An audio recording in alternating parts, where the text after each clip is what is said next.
എനിക്ക് ബുദ്ധിയുള്ളത് കൊണ്ടാണ് എന്റെ 2 മക്കളെ ഞാൻ ഗവൺമെന്റ് സ്കൂളിൽ കൊണ്ടുപോയി പഠിപ്പിക്കുന്നത്. അത് ബുദ്ധിയുള്ളതുകൊണ്ടല്ല, പിന്നെ നല്ല പിശുക്കുള്ളതുകൊണ്ട്. കയ്യിൽ കാശ് ചെലവാകാതിരിക്കാൻ. കാശില്ലാത്തതുണ്ടാവും. കാശില്ലാത്തതുകൊണ്ട് ഈ കൃഷി നിനക്കറിയാലോ, സാമ്പത്തിക കൃഷിയിൽ എനിക്ക് കഴിക്കാനുള്ള ഭക്ഷണത്തിനുള്ള സാധനങ്ങൾ അല്ലാതെ എക്സ്ട്രാ വരുമാനം എനിക്കുണ്ട്. ഉണ്ടല്ലോ. എങ്കിൽ ആ 2 ആൺമക്കളല്ലേ, അവരെ ഏതെങ്കിലും നല്ല പ്രൈവറ്റ് സ്കൂളിൽ ചേർത്ത് പഠിപ്പിച്ചുകൂടാല്ലേ? എന്റെ പൊന്നാളി, ഞാൻ പറയുന്നു ഒന്ന് കേക്ക്. ഞാൻ ഈ ഗവൺമെന്റ് സ്കൂളിൽ പിള്ളേരെ കൊണ്ട് പഠിപ്പിക്കുന്ന കാര്യം എന്താണെന്ന് വച്ചാൽ, അവർ സാധാരണക്കാരെ കൂടെ കളിച്ച് ചിരിച്ച് കുത്തി പറഞ്ഞ് കളിക്കണം. കൊണ്ടും കൊടുത്തും വേണം വളരാൻ. മനസ്സിലായ? നല്ല നല്ല അച്ഛൻ.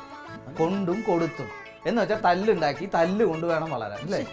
അല്ലെങ്കിൽ ഞാൻ പറയുന്നൊന്ന് കേക്ക്.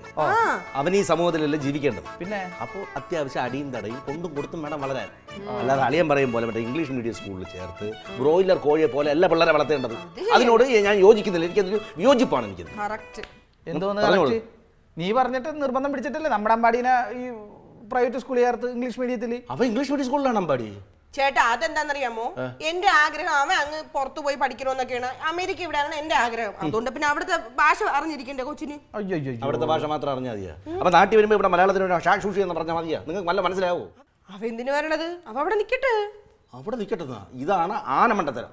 അവൻ അവിടെ താമസിച്ചു, ഒരു മതമം കിട്ടി അവിടെ താമസമായി നിങ്ങൾ എന്ത് ചെയ്യും? അല്ല നിങ്ങൾക്ക് ഈ വയസ്സാം കാലത്ത് വല്ലതും വെച്ച് കഴിക്കണോ വേണ്ടി? അല്ല അളിയാ, അതിപ്പം പിള്ളേരാകുമ്പോ ജോലിക്ക്. എൻ്റെ അളിയെ ഞാൻ പറയുന്നുണ്ടോന്ന് വിചാരിക്കരുത്. നമ്മളെ മക്കളെ നമ്മൾ എന്തിനാണ് വളർത്തുന്നത്? അന്യനാട്ടിൽ കണ്ട സായിപ്പിന്റെ വീട്ടിൽ പട്ടിപ്പണിയാണ്. എൻ്റെ മക്കളെ കണ്ട സായിപ്പിന്റെ വീട്ടിൽ പട്ടിപ്പണിയെ ഞാൻ സമ്മതിക്കില്ല, ഞാൻ അനുവദിക്കില്ല. പട്ടിപ്പണിയാ? പിന്നല്ല, വെറും പട്ടിപ്പണിയല്ലേ ഇവിടെ നടക്കുന്നത്. അല്ല, ഓരോ മക്കൾക്ക് ഓരോ ആഗ്രഹം ഉണ്ടാവുമല്ലോ. അമ്പാടി ചേട്ടാ, നമ്മളെന്തിനാ ഇവിടെ വന്ന്? അതിനാ നമുക്ക് കാർ ക്ലീൻ ആക്കിയാലല്ലേ ഐസ്ക്രീമും ചോക്ലേറ്റും കിട്ടുള്ളൂ. അതിനിപ്പോ എന്തരയും അതിനൊക്കെ ഒരു വഴിയുണ്ട്. എടി ഇത് മതിയടി, ഇതിനിപ്പോ എന്താ കുഴപ്പം? വേണ്ട വേണ്ട, പുറത്തു പോകുമ്പോ വൃത്തിയുള്ള ഡ്രസ് ഇട്ടോണ്ട് പോയത് എന്താ? അളിയ, നമ്മൾ എവിടെയാണ് പോണത്? ഇപ്പം കല്യാണ വീട്ടിലെ മാർക്കറ്റിലാണ് പോണത്. വൃത്തിയായിട്ട് പോണ്ടേ? മാർക്കറ്റിലൊക്കെ പോയി ഡ്രസ്സൊക്കെ മതി. അളിയ, നമ്മളവിടെ പോകുമ്പോൾ നല്ലൊരു നെമ്മീൻ ചൂര വാങ്ങണം. നല്ല വലിയ തലയുള്ളത്. അപ്പോൾ ഈ കനമൊക്കെ പറഞ്ഞ തലകൾ അവിടെ വെച്ചിരിക്കും. അതിനെ വെട്ടി ഇങ്ങനെ വാങ്ങിക്കണം. വാങ്ങിച്ചിട്ട് വീട്ടിൽ ഈ സാധനത്തിനെ കൊണ്ടുവന്നു വെള്ളത്തിലിട്ട് കഴുകണം. നല്ലോണം കഴുകി എടുത്തിട്ട് പീസാക്കും. എന്നിട്ട് ഇതിനെ വെള്ളത്തിലെടുത്തിട്ട് ഇങ്ങനെ തിളപ്പിച്ചിട്ട് നല്ല ഉടങ്കല്ലി മുളകും തക്കാളി മുരിങ്ങയ്ക്കയും കൂടെ അങ്ങോട്ട് അരച്ച് വറ്റിച്ച് ചട്ടി മൺചട്ടിയിൽ വെക്കണം. പൊന്നാളി ഈ തിളച്ച് വരുമ്പോഴാണ് മുളവിന്റെ ഒരു മരിച്ചിനി എന്താ കുറച്ച് മഞ്ഞൾ ഇട്ടിട്ട് ഈ സാധനം ഒന്ന് ഇളക്കണം. ഈ കപ്പ ഉണ്ടല്ലോ ഇട്ട് നല്ലോണം ഇളക്കി ചൂടോടെ വാഴ ഇലയിൽ വെട്ടി നിരത്തി വെച്ച് ഒരു കുഴി എടുക്കണം. തല കൊണ്ട് അതിന്റെ നടുക്കുകൊണ്ട് കോരി അങ്ങോട്ട് വെച്ച് അരപ്പേളിയാ ഇങ്ങനെ ഒഴിക്കുമ്പോ ഇങ്ങനെ ഒലിച്ച് ഒരു വര വരും. ഇങ്ങനെ ഒരു സൈഡിൽ ഒരു മാംസത്തിന്റെ പീസും ആ ചൂരയുടെ കണ്ണും കൂടെ എടുത്ത്. കണ്ണ് എനിക്ക് മണ്ട ചേട്ടന്. അവനോട് അവനാണ് മണ്ടയില്ലാത്ത അവനോട് എടുത്ത് തിന്നണം.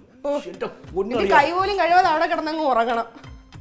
ബാക്കിയാത്ത കപ്പൽ ഇപ്പൊ തുപ്പലം കുടിച്ചിറക്കി വയറെന്നറിയോ? അല്ല, ഞാൻ ഒരു കാര്യം, എന്റെ ഒരു സംശയമാണ്. ഈ തിരുവനന്തപുരത്തുകാർക്ക് ഈ ചൂരമീല്ലാണ്ട് ഒന്നും നടക്കൂലേ? ജീവിതമില്ലേ? തിരുവനന്തപുരത്തുകാരെ വികാരമാണ് ചൂരയും ചീരയും ചീരയും. എനിക്ക് ചീര കച്ചവടമല്ലേ, അപ്പൊ എനിക്ക് ചീര മറക്കാൻ പറ്റൂല. അപ്പൊ എന്താണ് ചൂര, ചീര, ചീനി?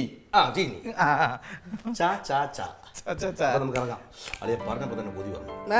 നല്ല തല കിട്ടും. ഇറങ്ങി അളിയാ. നമ്മുടെ അവിടെ തൃശ്ശൂരൊന്നും ഈ ചൂരയുടെ തലയൊന്നും കഴിക്കൊന്നുമില്ല. അല്ലെങ്കിൽ നല്ല നായ്ക്ക് പിടിക്കൂലല്ലോ. അല്ല, ഈ തലയിലാണ് ഇതിന്റെ മൊത്തം സംഭവങ്ങൾ ഇരിക്കുന്നത്.